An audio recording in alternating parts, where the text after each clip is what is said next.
Hey you guys, welcome back to Smiley Said It. On today's episode, we're going to be talking about Fences, which came out in 2016. Now, this movie is very touching. It's a drama, and yes, I'm going to label this one for incompetent husbands, but I do feel some type of way about being on the fence, so to speak, of how I will be treating Troy in this movie. So let's get into it. It's my duty to take care of you. I owe a responsibility to you. I ain't got to like you. Now I don't give you everything I got to give you. I give you your life. Denzel Washington, I've worked with in the past, and he is truly a phenomenal actor, but also a very personable, down-to-earth human being that I had the pleasure of being a producer assistant to.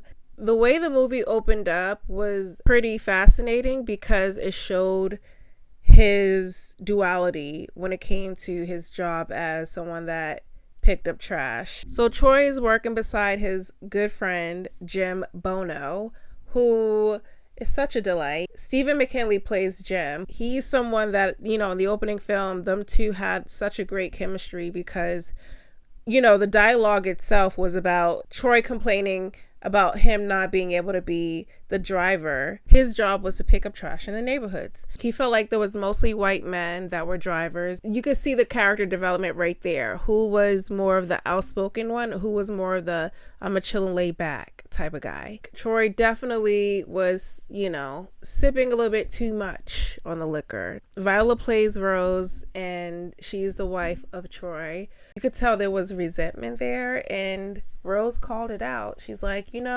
times are not the same way that they used to be when you tried out for the leagues. You're a little bit too old now.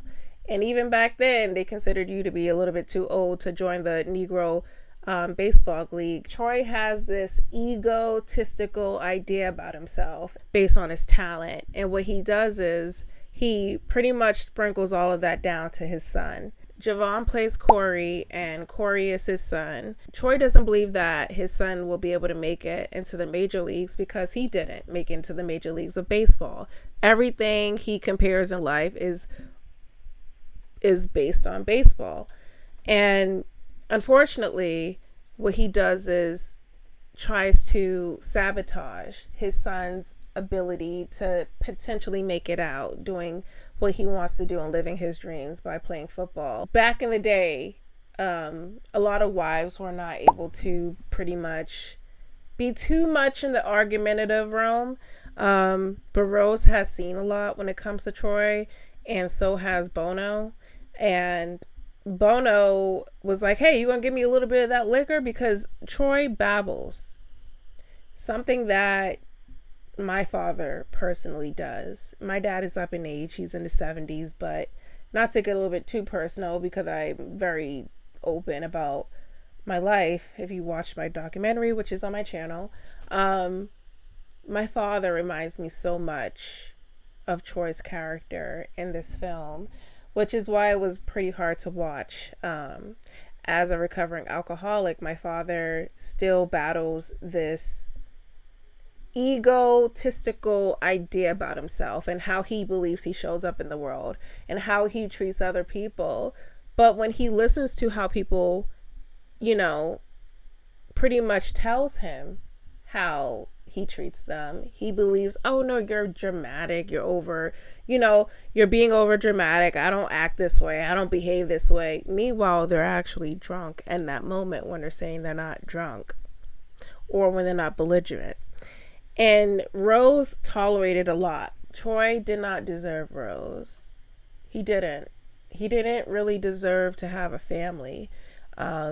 Troy was someone that should have been a single individual working on his own abilities and mental health and lack of. Troy's brother, Gabriel, has a brain injury, and Troy resents him.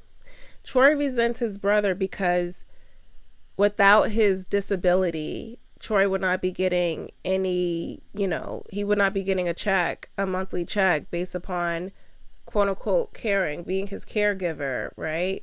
A stipend for pretty much being his caregiver. So the government gives him money for doing so because he served in the military.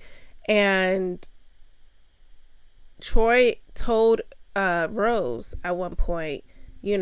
Without his brother getting a brain injury, he wouldn't be a provider. He wouldn't have a house. He wouldn't have anything going for himself. So he feels resentment. He feels sorry for himself because, again, he's utilizing and exploiting his brother's disability for a disability check in order to provide for his own family.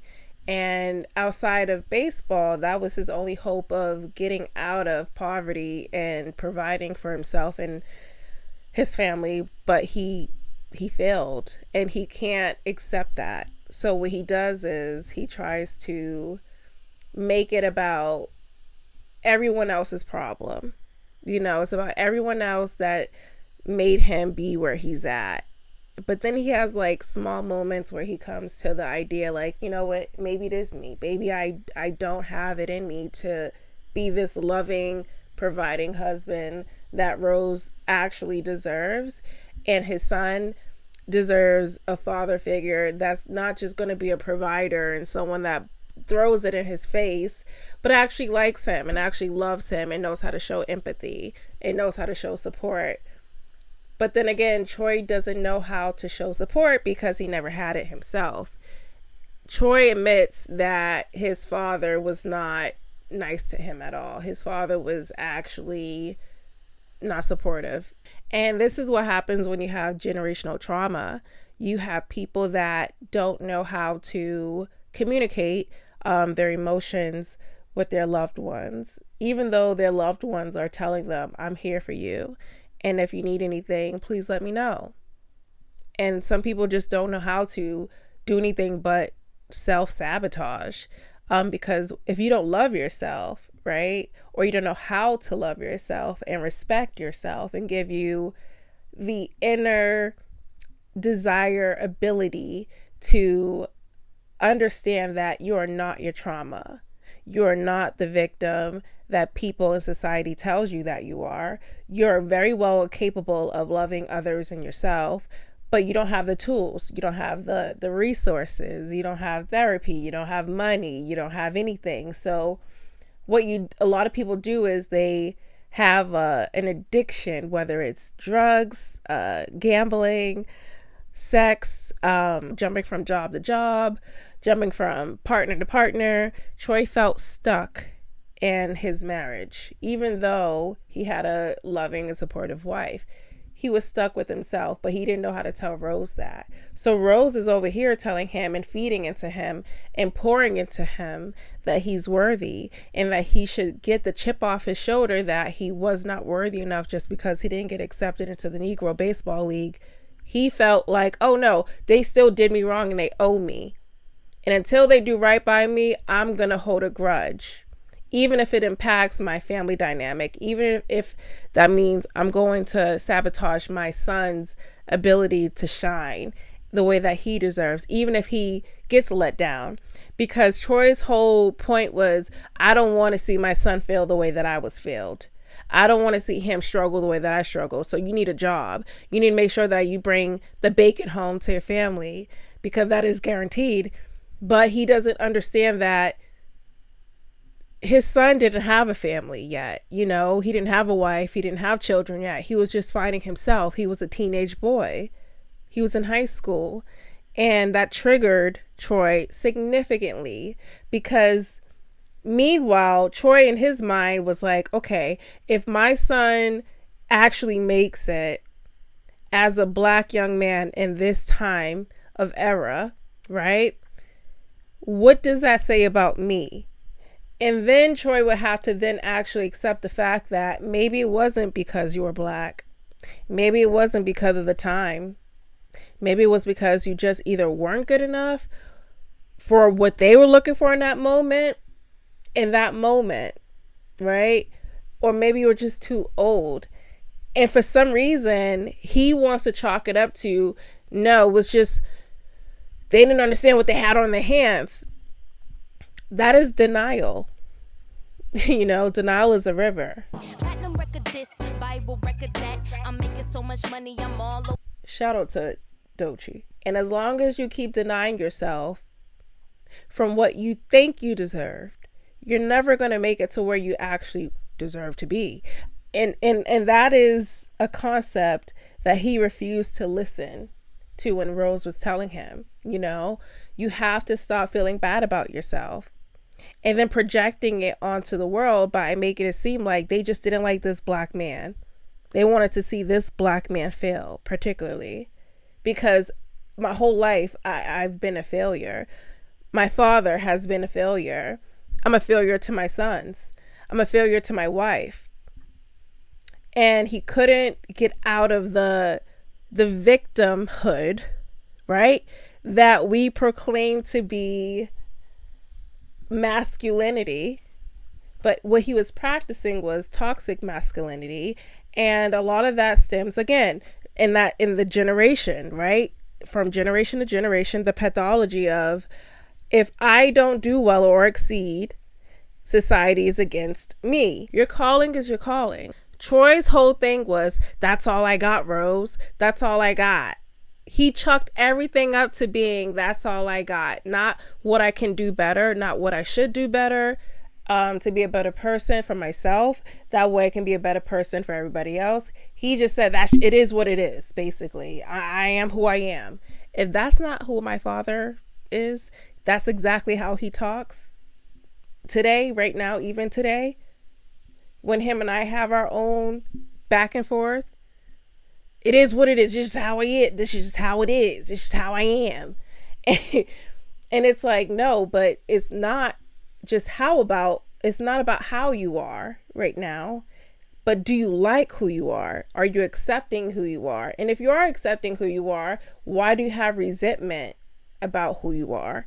Like there's a cognitive dissonance, right? Where people feel like if I tell others it is what it is, they have no choice but to accept it. They have no choice but to accept who I am. And it's like, no, people can walk away. People have the right to walk away. And unless you fix your inner problems, your inner demons, no one has to stick around, including your son and your wife or your husband or your children or your daughter, right? Or your friends or your employer. No one has to tolerate anything that you do, because one thing about it is life is going to remind you that everybody's a victim for being born. I don't want to hear all that. Troy is his father. Like, Troy doesn't understand that the pathology of generational trauma. Rage and trauma. PTSD. Trauma. Post-traumatic stress. You can never be the best parent. You can always try to do the best you can with what you got. When someone challenges a man's ego and his reputable ability to provide and protect, which is what a lot of the patriarchal normative ideology tells men that they should be able to succeed in, and they fall short in it, there's something wrong with them. Rather than saying, you know what, this is not me. I try to follow a script. I try to follow a playbook that just was not in me. And I'm sorry that I failed you. I'm sorry that I was not able to provide the way that you deserved. Be able to be this leader and protector in this family because I failed. Instead of doing that and going about his way of saying, you know what, I need a different type of love where, you can't give it to me because you're too good for me. Rose stood by his side through a lot, and he acted as if he was by himself, which was like a slap in the face. When she said, and I was standing beside you the whole time, you acted as if you were going through all this by yourself. And you didn't. And then you turn around and cheat on me and then get someone knocked up and then tell me that she makes you feel a different way. You a hoe. What about me? I don't deserve to lay down with another man and feel something. Don't act shocked.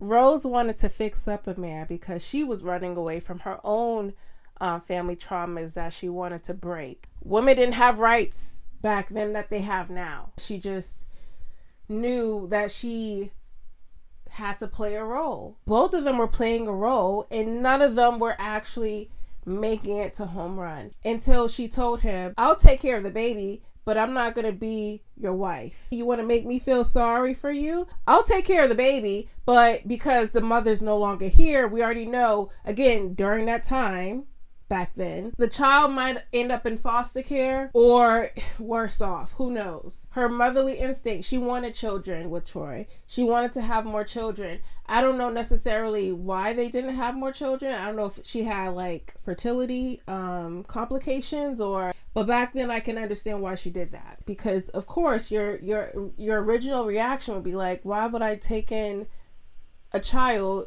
that you have with another woman and expect me to raise her? I have a problem with you. So as soon as we find out who you are, trust you will be dealt with. Period. Just because the mother passed away. Where's her family? She didn't have any. What the fuck? What's going on with this shit? Like, who the fuck? I don't know, but I want you to feel sorry for me because, I ain't got a pot to piss in. And if I raise this baby girl on my own, it's not going to end well. So I'm going to make you feel bad to the point where you're going to have to take her in and take me in at the same time. And he was shocked when she was like, oh no, I'll take care of this baby, but I'm not taking care of you. We're done. We are done. I'll take care of this baby. That's what you want. And the baby didn't do anything. The baby's innocent. So I'll raise the baby by myself. And you're going to do what you need to do by yourself. To bank on someone's potential back then, even now more than today, I would not do it. You could just get a man that's already fixed up, that already understands to be a law-abiding citizen and will want to do right by his family. But you have children behind you. You have children that are looking up to you. You have children that are trying to figure out what their identity is through you, who are supposed to be their mentor, but yet you have yet to figure out who you are yourself as a parent.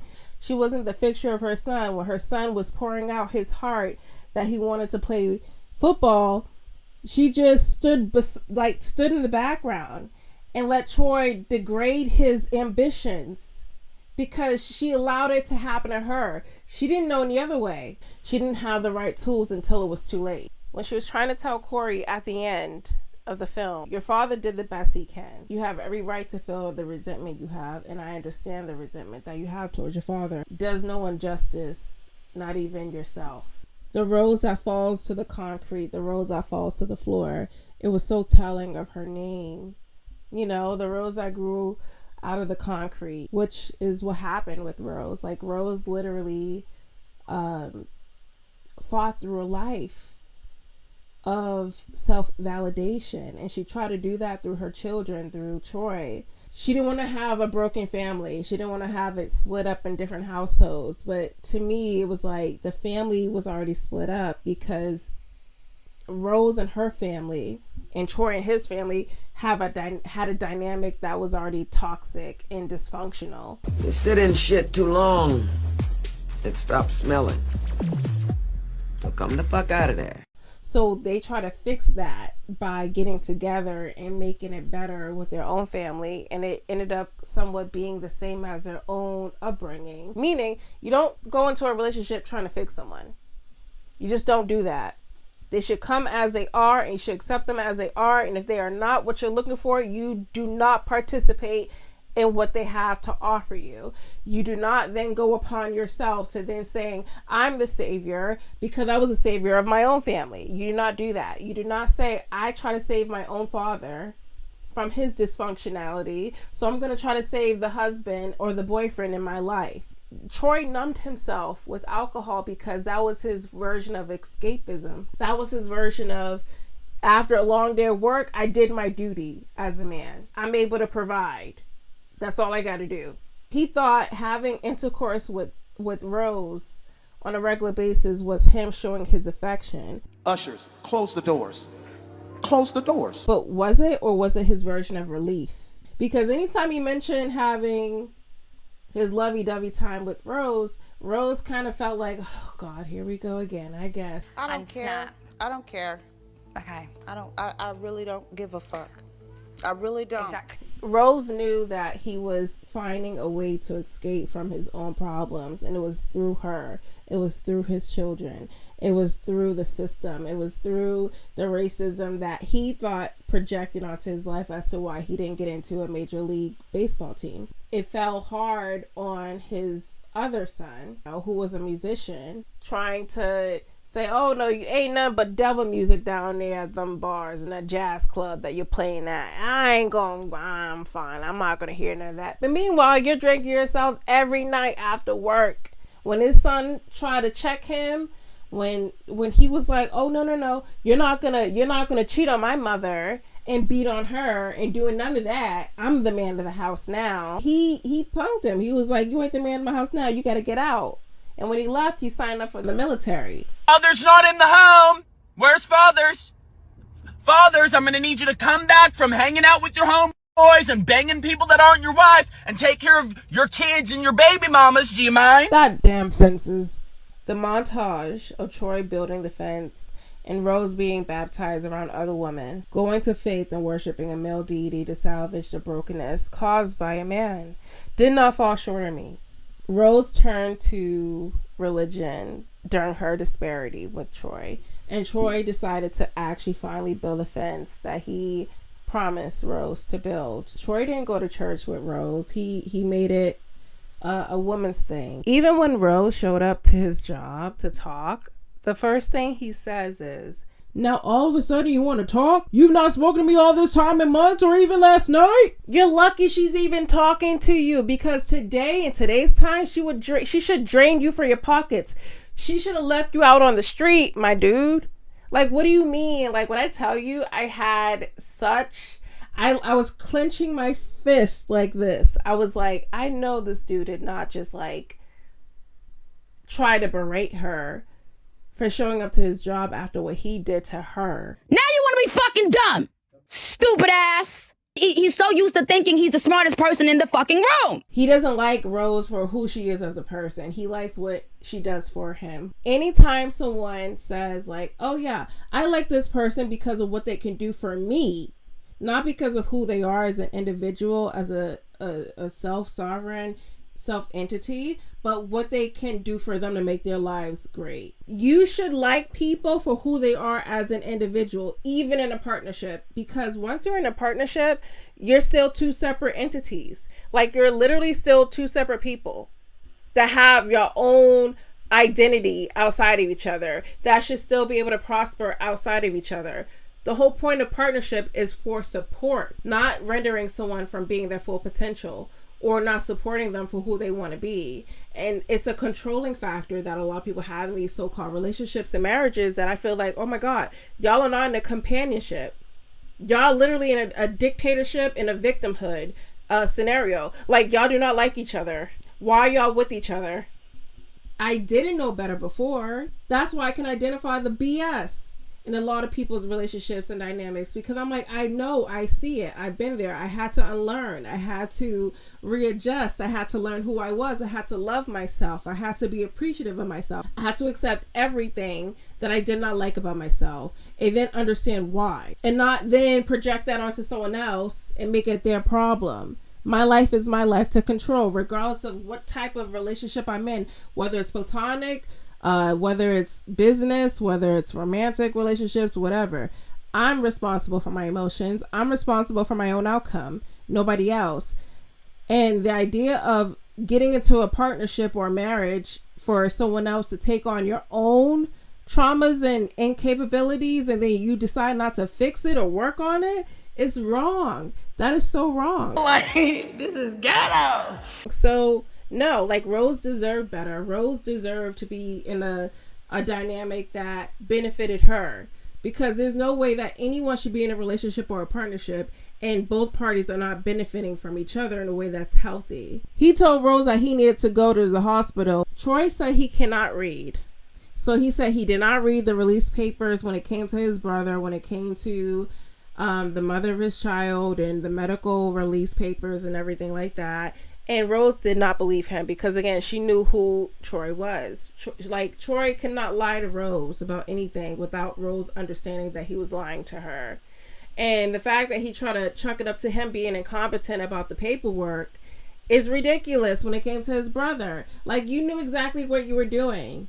When Rose said Alberta passed away delivering the baby, Troy lost his footing. I think when Rose seen how Troy responded to Alberta passing away after delivering their child, Rose seen something in Troy that she hasn't seen probably ever, because Alberta provided him this quote unquote peace that Rose was not able to give him, because Rose was hounding him about bills and responsibilities, which Troy signed up for.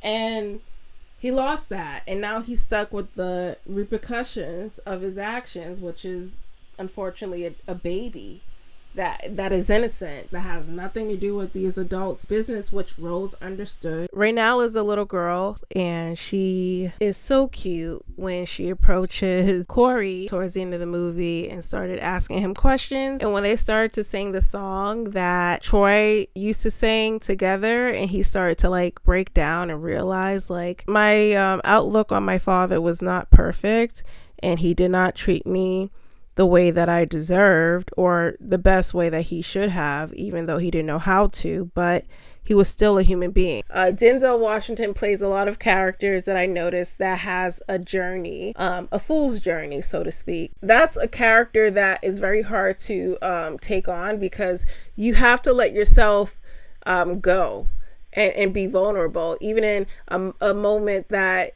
from the audience seems like you're trying to hold up your manhood.